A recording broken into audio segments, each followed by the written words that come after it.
किया घड़वा सब जगना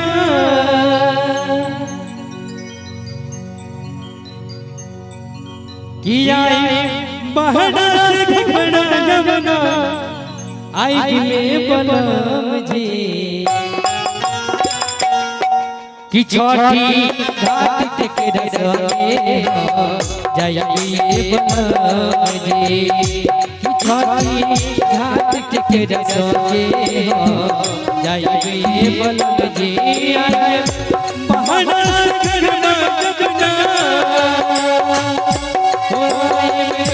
बहना से घबरा जगना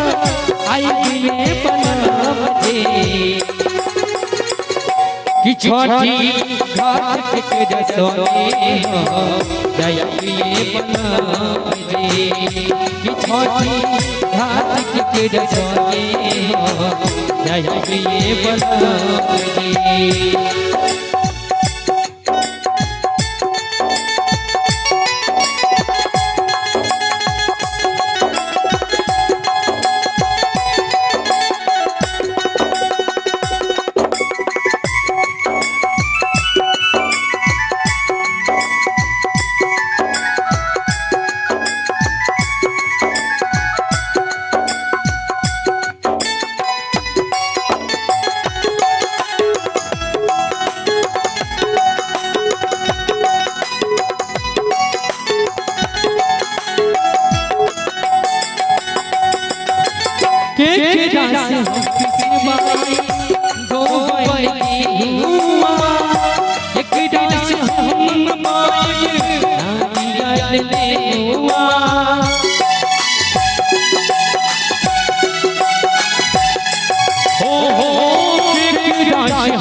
छोटी घाट के रसोए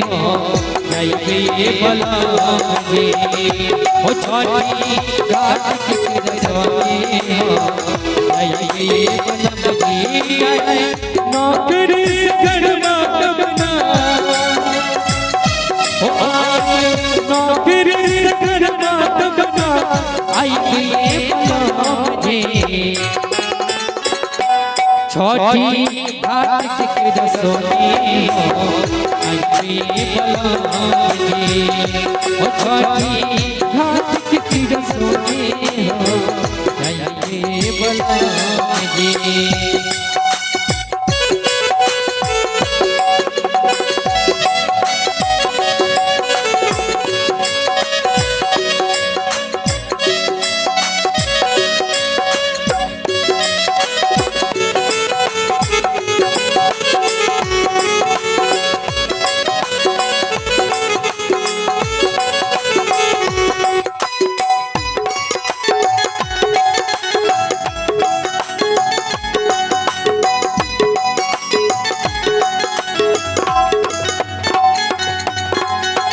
कहने डहने छठ के पदनिया मिलके जाए आप सजाई बधनिया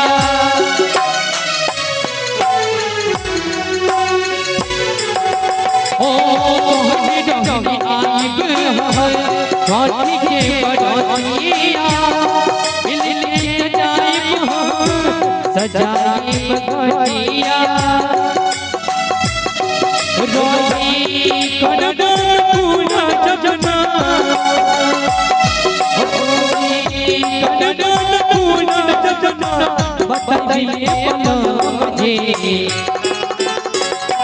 छोटी घाट के रसोए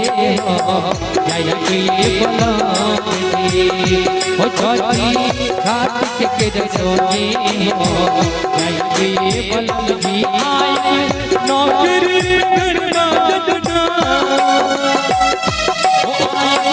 नौकरी करना जगना